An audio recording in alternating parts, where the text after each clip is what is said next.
রবীন্দ্রনাথ ও উত্তর সাধক প্রবন্ধ 6 সেমিস্টার বেঙ্গলি অনার্স এর পরবর্তী যে অংশ আধুনিক কবিদের কবি সুভাষ মুখোপাধ্যায়ের পরে যে আলোচনাটা করেছেন কবি ও সমালোচক বুদ্ধদেব বসু, সেইখানে গিয়ে আমরা দেখতে পাচ্ছি রবীন্দ্র পরবর্তী কবিতার আরেকটি লক্ষণ, যা তাঁদের আত্মবিশ্বাসের স্বাবলম্বিতার প্রমাণ। আস্তে আস্তে রবীন্দ্রনাথের পংক্তি তুলে দিয়ে নিজের মতো প্রয়োগ তিনি সুভাষ মুখোপাধ্যায় ও সুধীন্দ্রনাথের কথা প্রসঙ্গে উল্লেখ করেছেন। আমরা আরেকটু বেশি করে একটি উদ্ধৃতি তালিকা প্রস্তুত করে সেই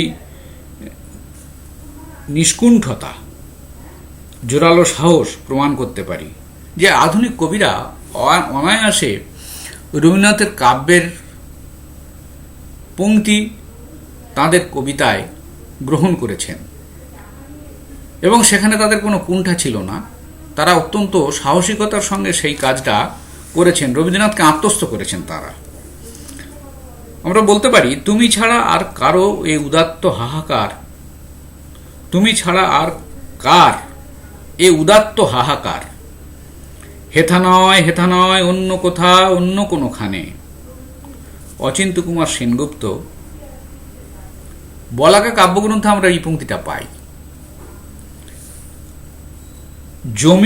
জমি উপড়ায় ফেলে চলে গেছে চাষা, নতুন লাঙল তার পড়ে আছে পুরানো পিপাসা, জেগে আছে মাঠের উপরে। জীবনানন্দ দাশ শ্যামলী কাব্যগ্রন্থের হারানো মন কবিতার পংক্তির সঙ্গে মিলে যায়। ভুলিব না এত বড় স্পর্ধিত শপথে জীবন করে না ক্ষমা, তাই মিথ্যা অঙ্গীকার থাক। কবি বুদ্ধদেব বসু।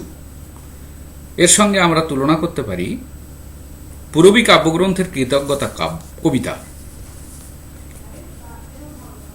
শুনেছ কোথায় শিঙা বাজে, সাজো সাজো ডাকে কোনো অলক্ষ্য আদেশ। এটাকে আমরা খুব সহজেই বুঝতে পারছি রবীন্দ্রনাথ ঠাকুরের ঝড়ের খেয়া কবিতা বলাকা কাব্যগ্রন্থের সেই কাব্যগ্রন্থের সঙ্গে অনেকটাই মিল আছে। তোমরা ধার্মিক কৃষ্ণের জীব, বিদ্রোহ করো না অদৃষ্ট মানো। রবীন্দ্রনাথ ঠাকুরের চিত্রা কাব্যগ্রন্থের এবার ফিরাও মোরে কবি অমিয় চক্রবর্তী এই পংক্তিগুলি লিখেছেন। তুমি কি তাদের মতো সত্য নয়, হায় ছবি তুমি শুধু ছবি, যা কিছু এখন নেই অতীতে বা ভাবিকালে সবই শুধু ছবি। ছবি কবিতা রবীন্দ্রনাথ ঠাকুরের বলাকা কবিতায় কবি বিষ্ণুদে এইভাবে তাকে আত্মস্থ করেছেন। কালীঘাটের ব্রিজের উপরে কখনো কি শুনতে পাও লম্পটের পদধ্বনি, কালের যাত্রার ধ্বনি শুনিতে কে পাও হে শহর, হে ধূসর শহর।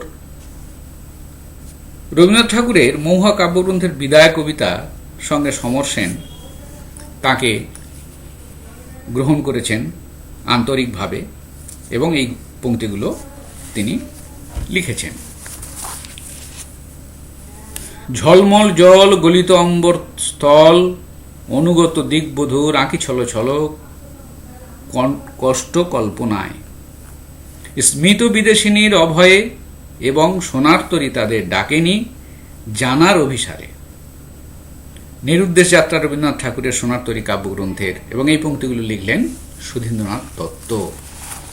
পরিশীলিত পরিমার্জিত এবং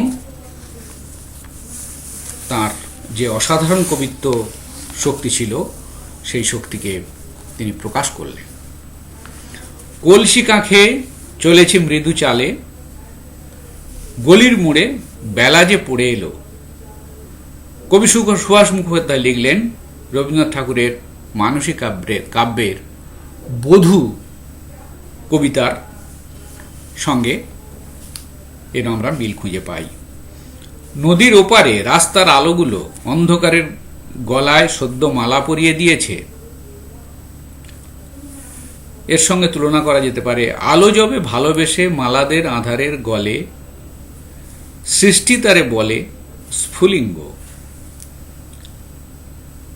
তার পরবর্তী, তাই আজও আমারও বিশ্বাস শান্তির ললিত বাণী শোনাইবে ব্যর্থ পরিহাস, তাই আমি চেয়ে দেখি প্রতিজ্ঞা প্রস্তুত ঘরে ঘরে, দানবের সাথে আজ সংগ্রামের তরে।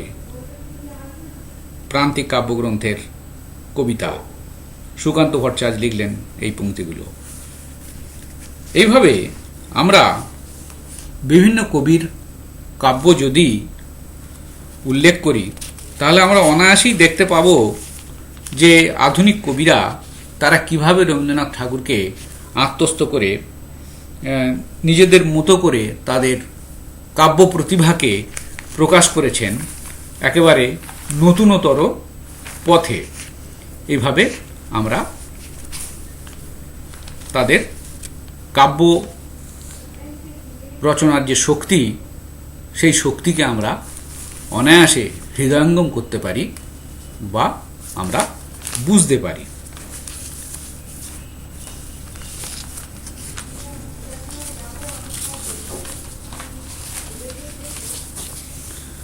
রবীন্দ্র উত্তর বাংলা কবিতার উদ্ধৃতিগুলির দিকে চোখ রাখলে দেখা যায় রাবীন্দ্রিক বাক্য বিন্যাস বা তাঁর ভাবকে পুরোপুরি তুলে নিয়েও কিভাবে এইসব কবিরা রবীন্দ্রতর হয়ে উঠলেন। কখনো বিরুদ্ধতা করে, কখনো বা ব্যঙ্গের পথে অথবা নিজ পরিকল্পনার সঙ্গে তাকে প্রাসঙ্গিক করে তুলেছেন। আমরা এখানে 30, 40, 50, 60 ইত্যাদি দশকের বেশ কিছু প্রতিনিধিস্থানীয় কবির কবিতাংশে দেখেছি। এছাড়াও রয়েছেন অসংখ্য ভালো খ্যাতিমান কবি ও তাঁদের এই জাতীয় কবিতা তবে শুধু পংক্তি ব্যবহার নয়, রবীন্দ্রনাথের কবিতাংশ বা গীতাংশকে নাটক, কবিতা, গল্প, উপন্যাস, কাব্যগ্রন্থের নাম রূপে ব্যবহারও এই কাজে লাগতে পারার প্রমাণ। এভাবেই উত্তর জাতকেরা বাংলা কবিতাকে সংকটমুক্ত করে আপন শ্রমে গড়ে তুললেন উত্তর রৈবিক কাব্যবিশ্ব। এই শেষ পর্বে বুদ্ধদেব বসু খুব যুক্তি সহকারী তাঁর বক্তব্য উপস্থিত করেছেন। তবে কালিকলম, প্রগতি, পূর্বাশা, শনিবারের চিঠি উল্লিখিত প্রবন্ধে স্থান পায়নি। তাছাড়া জীবনানন্দ সম্পর্কিত দৃশ্যগন্ধ স্পর্শময় অভিধাটি ও খণ্ড দর্শন। জীবনানন্দ আসলে রবীন্দ্রনাথের পর আরেকটি নতুন আকাশ। তিনি জীবন ও সমাজের একটি সমগ্র রূপ তার কবিতায় দিতে পেরেছেন, যে কারণে রবীন্দ্র উত্তর কবিতায় জীবনানন্দই এখন শ্রেষ্ঠ কবিরূপে আলোচিত হন। নজরুল ইসলাম থেকে সুভাষ মুখোপাধ্যায়, দুই মহাযুদ্ধের মধ্যবর্তী অবকাশ, এই 20 বছরে বাংলা কবিতার রবীন্দ্রাশ্রিত নাবালক দশার অবসান হল। বুদ্ধদেব বসু এই মন্তব্য করছেন।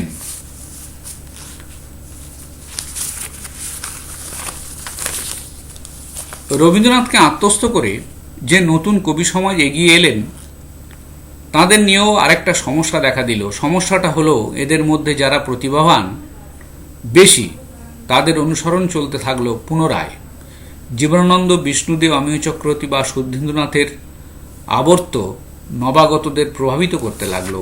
কিন্তু অতীত অভিজ্ঞতা জানায় এই অনুসরণ থেকেই অনুসৃজনের পথে পুরনোর আবরণ ফেটে নতুন বীজের জন্ম হয়। তবে বুদ্ধদেব বসুর আপত্তি ও আশঙ্কা যুগপৎ দেখা যাচ্ছে। সাম্প্রতিককালে কবিদের টেকনিক সর্বস্বতা নিয়ে যদিও আমরা একসময়ে রবীন্দ্র জীবনানন্দকে ভাষার জবরদস্তি নিয়ে আপত্তি তুলেছিলেন। আবার বলছি, সাম্প্রতিককালে কবিদের টেকনিক সর্বস্বতা নিয়ে বুদ্ধদেব বসুর আশঙ্কা দেখা যাচ্ছে।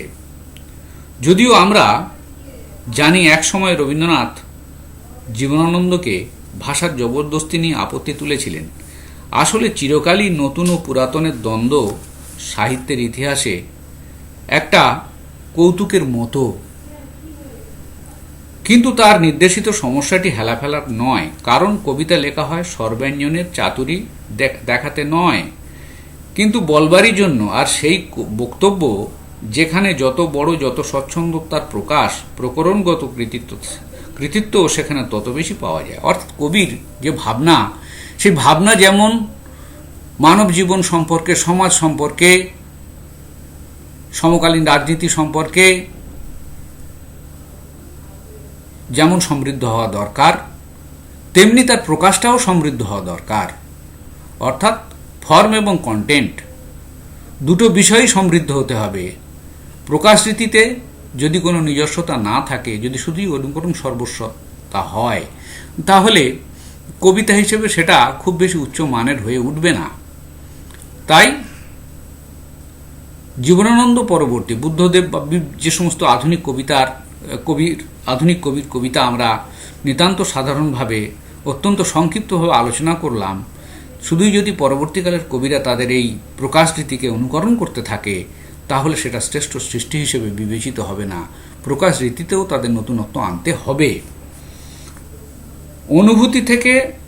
অনুভূতি দেশ থেকে বোধ ও মননের আলো বিচ্ছুরিত না হলে কবিতা তো হয়ে উঠবেই নিরাশ্রয় শব্দের কাঙাল। অর্থাৎ ভাব প্রকাশের ভাষা যদি সঠিক না হয়, তাহলে প্রকাশ রীতিতে যে ব্যর্থতা, সেই ব্যর্থতা অত্যন্ত বেশিভাবে প্রকট হয়ে উঠবে। ইংরেজি ও মার্কিন কাব্যে সেই পরিণতি হয়েছে বলেই তার মনে হয়েছে। এ বিষয়ে কোনো স্থির সিদ্ধান্তে আসা সম্ভব নয়। 1952 সালে বুদ্ধদেব বসু যে আশঙ্কা প্রকাশ করেছিলেন তা একালেও অনেক কবিতাতেই দৃষ্ট হয়, কিন্তু সেই সঙ্গে উত্তর আধুনিকতা শীর্ষক মতবাদ সাম্প্রতিক বাংলা কবিতাকে অন্য খাতে প্রবাহিত করতে চাইছে। এই প্রচেষ্টা নিয়ে মতভেদ যথেষ্ট, কিন্তু পরীক্ষা নিরীক্ষা